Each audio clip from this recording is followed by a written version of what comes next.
राज्याचं अर्थसंकल्पीय अधिवेशन सुरू होणार आहे. मात्र आता या अधिवेशनामध्ये विरोधी पक्ष नेताच नसणार आहे. अंबादास दानवे यांची विधान परिषद सदस्यता संपुष्टात आली आहे. विधानसभेनंतर आता विधान परिषदेमधील सुद्धा विरोधी पक्ष नेता हे पद रिक्त आहे आणि त्याने दोन्ही सभागृहांमध्ये विरोधी पक्ष नेता नसताना हे अधिवेशन पार पडणार आहे. संख्याबळाच्या दृष्टीने काँग्रेस मोठा पक्ष आहे. अद्याप विरोधी पक्षनेते पदासंदर्भात कुठलाही निर्णय झालेला नाहीये. त्यामुळे यंदाचं अर्थसंकल्पीय अधिवेशन हे विरोधी पक्षनेत्याविनाच पार पडणार आहे. अधिक माहितीसाठी आपण जाणार आहोत आमचे प्रतिनिधी ओम देशमुख यांच्याकडे. ओम, यंदा अर्थसंकल्पीय अधिवेशन असणार आहे, मात्र यामध्ये दोन्ही सभागृहांमध्ये विरोधी पक्ष नेताच नसणार आहे. काही त्या संदर्भातला निर्णय सुद्धा झालेला नाहीये. श्वेता, खरं तर राज्यामध्ये देवेंद्र फडणवीसांचं सरकार येऊन आता जवळपास 1.25 वर्ष पूर्ण झालं, तरी सुद्धा राज्यातल्या विधान भवनाला कुठलाही विरोधी पक्षनेता अद्यापपर्यंत मिळालेला नाहीये.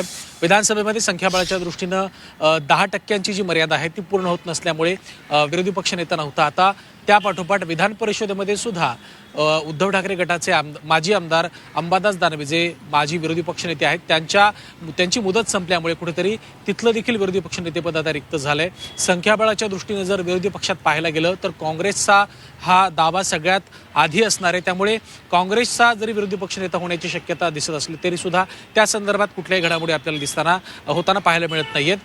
काही दिवसांपूर्वी खरं तर काँग्रेसच्या आमदार प्रज्ञा सातव यांनी पक्षाचा आणि सदस्यत्वाचा राजीनामा देऊन भाजपमध्ये प्रवेश केला होता.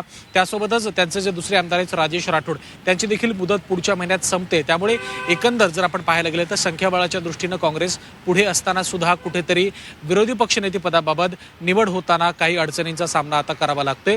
खऱ्या अर्थानं बहुधा ही पहिली वेळ असावी की विधिमंडळाच्या दोन्ही अर्थात विधानसभा आणि विधान परिषदेत दोन्ही सभागृहांमध्ये विरोधी पक्षनेता नाहीये आणि विरोधी पक्षनेत्याशिवाय होणार हे बहुधा या इतिहासातलं पहिलं अधिवेशन असावं ज्यावेळेला दोन्ही सभागृह यामध्ये अधिकृतपणे कुठलाही विरोधी पक्षनेता सरकारच्या विरोधामध्ये बाजू मांडणार नाहीये. अर्थात विरोधी पक्षाचे इतर आमदार बोलतील, परंतु विरोधी पक्षनेता नसल्यामुळे खऱ्या अर्थानं हे अधिवेशन पुन्हा एकदा गाजू शकतं.